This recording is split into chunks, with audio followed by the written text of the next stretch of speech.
Once, there was a boy who loved to read. He read everything he could get his hands on and loved going to his favorite bookstore. One day, the boy realized he had read everything the store had to offer. He confronted the owner and asked him if he had anything the boy had never checked out. The owner said, "Why, yes, I do," and pulled out a book called Death. He gladly sold it to the boy at a discounted price of $50. However, he warned the boy never to read the front page. Well, the boy returned to his house and read the book, and he was content.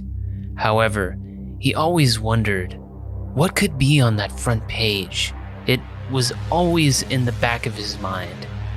One day, the temptation was too much for the boy, and he flipped to the very front of the book and dropped the book in horror.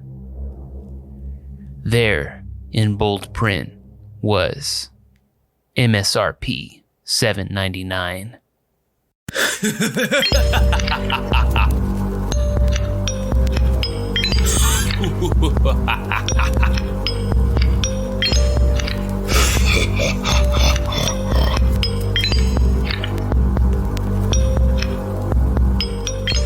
Welcome back, Scary Dolls. As you already could tell, this is not your usual episode. Today, it is hosted by none other than the greatest, the awesomest. Nah, I'm just kidding. It's just him. How's it going, everyone? I hope you're having a wonderful morning, day, night, whenever it is that you listen to this on your own spare time. I thank you for listening in the first place. But how's it going? So our first story, the opening, that was a creepypasta. Of course, I love those stories so much. This was published anonymously, and the title of this story was The Boy Who Loved to Read. So I actually wanted to put one that was somewhat terrifying. I mean, I always like starting off on, scary. But as soon as I read this one and read the ending, it made me laugh. If you don't know by now, I'm very silly and I love to play around. Pretty much everything is a joke. Let's just be honest. I'm just kidding. Or am I? But seriously, I just wanted to make this opening a little different compared to the other ones. With this bonus episode, I will be going through a few more stories, just like the previous bonus episodes, but I will give you a little spoiler. I'm not going to give you the date when, but the next bonus episode you see, it will be my favorite type of bonus episode, and that's going to be a bloopers. If you're wondering why I don't post those all the time, it's just because I like to get a bunch of episodes. And I mean, since the last one, I reached from episodes 1 through, I want to say, about 22, 23 maybe. I tried to go to 25, but I think I was limited on time. I wasn't able to get there. So now I'm going to go from whichever one I left off. I'm pretty sure it was 23, if not 22, but all the way up to the episode that will release before. So it'll have a lot of great stuff, great laughs. Trust me, Mandy, Gato, Ashley, they are so funny. Like, it is hilarious how funny they are. Whenever, we have to take that stuff, whenever I take that stuff out, it is super hilarious, let me tell you. And I mean, even before that, it's just like, we all show up, we all meet up, we all get engaged in our, hey, how's it going? Little meetup conversation. And from the get-go, instant laughs. I will say that at 100% truth. But like I said, I won't give you the date, but that'll be the next bonus episode. I have already actually started working on it. So be on the lookout for that next bonus episode. But like I said, creepypasta continues. I love these so much. These are just amazing. So let's go ahead and get started. Our next story, this one is called This Is Just a Test. This one is actually written anonymous. Actually, I think all of these stories are written anonymously. How can you say that? This is just a test. You'd fallen asleep to late night television, but curiously woke up to the sounds of the static playing on the TV. As you sit up, rubbing your eyes, you read the scrawling words of the emergency broadcast system. This is just a test. This is just a test. This is just a test. You glance at the clock, 3:33. Yawning, the television catches your eye, and as you watch, the EBS says something different. This is just a test. This is just a test. You are being watched. This is just a test. So you're watching TV, fall asleep, and then you wake up and that's happening. I think looking at the time, especially 3:33, it's all threes. Either the world is over or the world is over. Let me tell you, buddy, something's going on. Somebody infiltrated the stuffs, they're in, somebody has taken over. And when I say somebody, it might be something. And when I say something, I mean aliens. As soon as I said that, I pictured that guy from Ancient Aliens. You know who I'm talking about. That guy's freaking awesome. Hold on. That guy's hair is just the best. That's all I gotta say. Moving on to our next story. This is kind of weird. It's just me by myself recording here. Like, no one else is here. I keep hearing stuff. I mean, it's literally like stuff on the outside that's just like normal. It could be a car driving by, or it might be someone closing the door, or one of our neighbors or something like that. But I have headphones on that cancel pretty much everything, but all I hear is a thump. So I immediately take off this apparatus over my head and I try to figure out what's going on. Just make sure, I'm not about to get kidnapped or something. But yeah, I'm by myself and it's kind of creepy. These stories aren't that bad, hopefully. So we'll go ahead and move on. Our next story is The Portraits, aka The Cabin in the Woods. This one is published anonymously.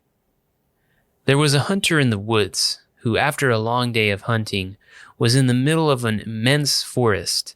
It was getting dark, and having lost his bearings, he decided to head in one direction until he was clear of the increasingly oppressive foliage. After what seemed like hours, he came across a cabin in a small clearing. Realizing how dark it had grown, he decided to see if he could stay there for the night. He approached and found the door ajar. Nobody was inside. The hunter flopped down on the single bed, deciding to explain himself to the owner in the morning. As he looked around, he was surprised to see the walls adorned by many portraits, all painted in incredible detail. Without exception, they appeared to be staring down at him, their features twisted into looks of hatred. Staring back, he grew increasingly uncomfortable. Making a concerted effort to ignore the many hateful faces, he turned to face the wall, and exhausted, he fell into a restless sleep. Face down in an unfamiliar bed, he turned, blinking in unexpected sunlight. Looking up, he discovered that the cabin had no portraits, only windows. So for me, if I was in that situation, I mean, definitely the first part, very understandable. It reminds me of, and this is only because recently these movies are the only types of movies I'm watching because of Sabrina, my baby girl. It reminds me of the scene in Beauty and the Beast where Maurice, Belle's dad, is shown when he finds the castle. He walks in the castle and he looks around. He's trying to find the owner so he could actually say, hey, I'm here. I got lost. Is it okay? This hunter, he's out in the woods, and definitely getting dark. He doesn't know where he's at, so he's just trying to find a place to stay for the night. Want to, at least thank the person that that you're using their stuff. Hey, thanks. You kind of saved me from being out there. I could definitely understand something like that, but man, when it gets to the end, it's just like there was windows. There was no pictures on the wall. So one, he was probably super tired. I mean, to actually see that it wasn't a window, it was actually in his mind. He saw that it was a picture. I would just be completely afraid. I mean, at that point, he woke up. He was alive. So whoever it was, thankfully, they didn't kill him or harm him in any way. But what if it was an entity or, some type of manifestation of maybe a spirit or something that, inhabited that cabin? And look, it said there was quite a few there. So they were looking at him with hatred. Yeah, I don't know how I would sleep after that experience if that actually happened to me. Moving on to our next story. This one is titled The Disappearance of David Lang. This one is published anonymously. David Lang's two children, George, 8, and Sarah, 11, were playing in the yard when Lang and his wife came out of the vine-covered brick house. He spoke to the children and then started walking out across the pasture. At the time, Judge August Peck and Lang's brother-in-law came driving up the lane in a buggy. The judge saw Lang in the field and was about to call out to him when it happened. Lang vanished from the face of the earth. 1 minute he was standing in an open field with no trees, stones, or fences. The next he was simply gone. Lang's wife and the two men immediately ran to the spot to check that he might have fallen through a hole in the ground.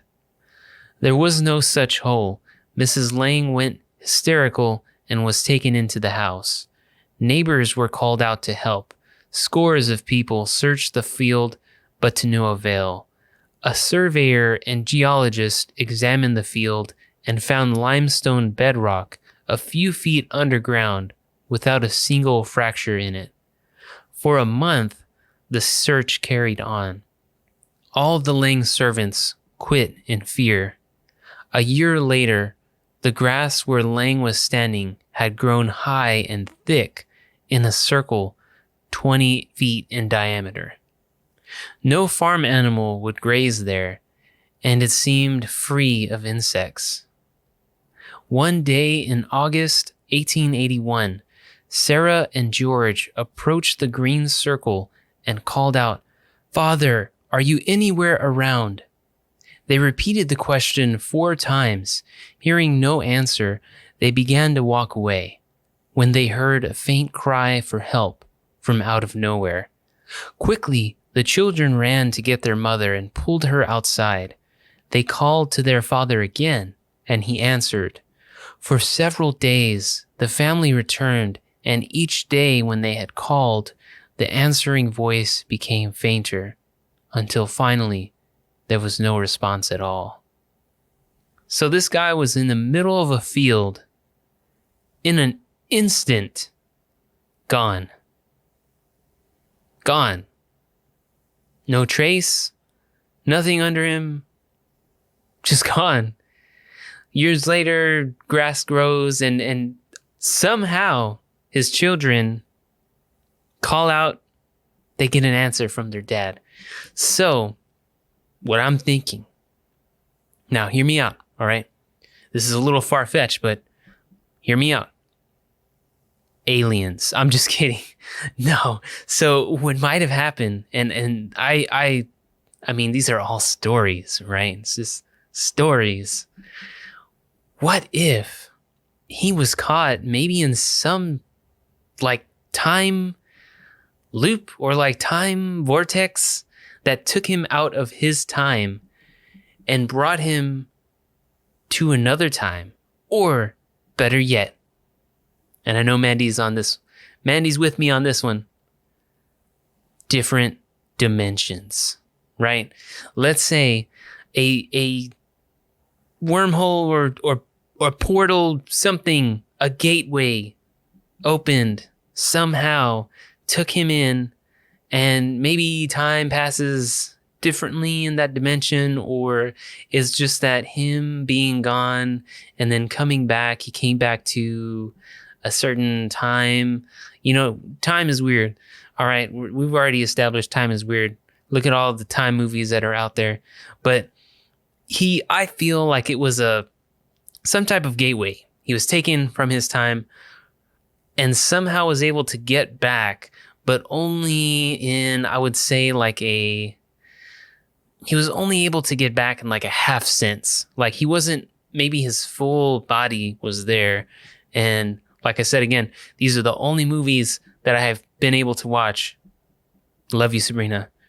Like in Onward. So they try to bring back their dad.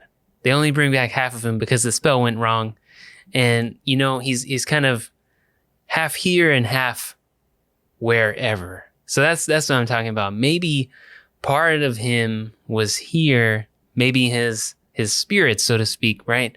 He was only able to call out, or another example could be like Stranger Things, like how there's a different dimension, and like when Will tries to reach out back to his mother in the first season, he can kind of, you know, communicate with her, and then when the wall breaks open a little bit, he can actually see her through kind of like it would be like a window, I would say. So maybe it was that type of situation. I don't know. Like I said, these are stories. Just, they pop ideas into the mind. I don't know. Just thinking out loud here. Okay. So I have one more story that I want to leave you with. And I chose this one at the end because it is creepy. I mean, in its own sense. I'm going to read it with a different word than just one different word that was actually written. So it's, the word is reader, but I'm replacing it with listener because you're not reading this. I'm reading this. You are listening. I would like it to be tailored to you and your experience. So this one is titled, You're Not Going Crazy. This one is written anonymously. It was the dead of night when noises started. Sophie had always been a light sleeper, and she woke up almost instantly. What had woken her? The noise came again, sort of a screechy sound that seemed to be coming directly from her left. Probably just a tree branch scraping the house. It kind of sounded like it could be. Sophie tried to tell herself that's what it was, but she didn't really believe it. She pulled the covers closer, palms sweating. There was the scratching again. It had moved closer to her head. Tree branches don't move. Her heart began to race, and her hands started to shake. It came again, louder, closer. Should she get up and turn on the light? Get up and go to her parents' room? No. Don't move. What was that? Stay put. Don't move. Okay, there was a weird voice in her head. Not good. Building up her courage, she ripped off the covers and ran for the door. Sophie raced down the hall and slammed the bedroom door behind her. The screeching stopped. Grabbing blankets from the guest bedroom, she flopped onto the couch and stayed there. Her parents would wonder why she was there in the morning, but it didn't matter. Eventually, Sophie fell asleep. Sophie worried about the voice all the next day. It had been very strange. She considered telling somebody, but they would just think she was crazy. Maybe she had just been dreaming or hearing things, or only half awake. As the day wore on, she grew more and more apprehensive. That night, despite her better judgment, she went back to her room. She was fine, It was just one weird occurrence. Sophie stayed up a while reading with the light on. I should turn the light off. The thought wasn't hers. It had come out of nowhere. But something else would say, you, not I, right? Anyways, it was getting late. Yes, it's late. I should turn off the light. Hearing voices was bad. Sophie had watched enough horror movies to know that. But this is different. This is my voice. I shouldn't worry about it. I guess that's okay, isn't it? Yes, it's okay. I should turn off the light now. Sophie hesitantly turned off the light. She held her breath as if expecting something to happen. Nothing's going to happen. I'm just being weird. Yep, it must have been that noise last night. Freaked me right out. But I should try to go to sleep now. Yes, I should go to sleep. Sophie tossed and turned, trying to get comfortable. It was very hot in there. She finally fell asleep. But just after midnight, the screeching started again. It was just a tree branch. No, it wasn't a tree branch. It was... A tree branch, scratching the house. Hey, I'm telling this story here. No, you're not. I am. Stop it. Never. So the Tree branch. continued to scratch. Sophie lay very still. But it's just a tree branch. I shouldn't worry. Yeah, just a tree branch. But she couldn't shake the feeling that... It was very hot in the room. No, she couldn't... Get comfortable because it was so hot. Ugh. Go away. Let me tell my story, please. Just let me finish the story, okay? Fine. No more interruptions. I promise. Great. So Sophie just couldn't shake the feeling that it wasn't a tree branch, that it was some sort of horrid creature scratching along the side of her house. But It's hot. I should open up a window.